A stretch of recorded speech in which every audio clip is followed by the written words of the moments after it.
Welcome back, everybody. You know, those cold nights, really get to you because you got to make sure the heater's on. And in this world that we live in, where it's either electrical, open flames are very dangerous because we are so dry, just like so much of the country is. We don't have any watches up for our area, but this is a shall we say, coastal marine advisory because the winds are going to be shifting around out there. We take a look at the big picture and things are quiet for today in Texas. What's happening is that the Gulf air is going to roll back in. So we're actually looking at a period of about 5 days that will slowly be moderating up a little bit higher. Well, woe to Southern California. They're going to have another bout of the offshore winds, the Santa Ana winds that we talked about. But here's an encouraging word. You might have heard me talk about this last week. There is a thing called a Santa Ana when the cold air is up here and it rolls down to sea, but it has to go up the mountains and then down to sea level. Well, that's a typical Santa Ana. But what we had last week was a super Santa Ana, because not only did we have that, but we also had another area of low pressure, the one that brought us the winter weather over the area. So they had double the strength of getting those offshore winds.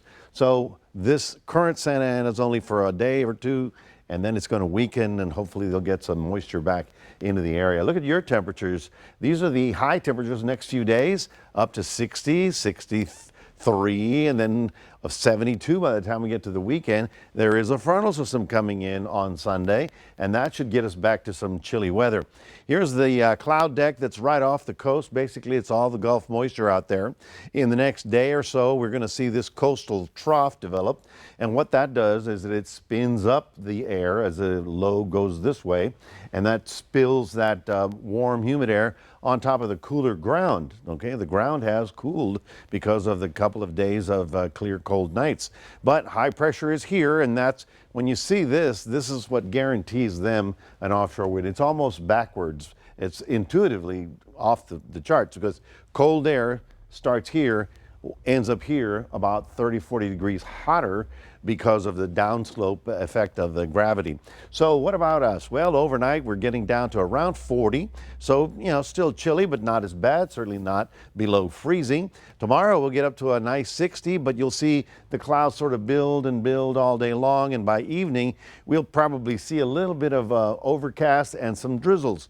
Now here you see the cloud deck thickening up, then beginning to move in on Tuesday evening, by Wednesday, lots of cloud cover, and then some rain. Now, this is light winter rain. I wouldn't call it a significant thing, but it'll be pretty widespread. It'll be kind of soupy out there. 45 tonight, up to 57 tomorrow in Port Lavaca.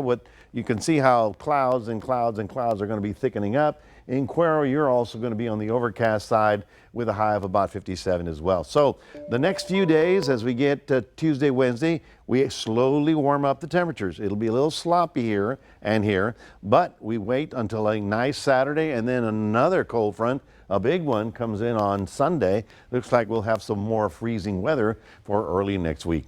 That's your 7-day forecast. Reminding everybody we do have a QR code. Love for you to scan that. Put Crossroads Today on your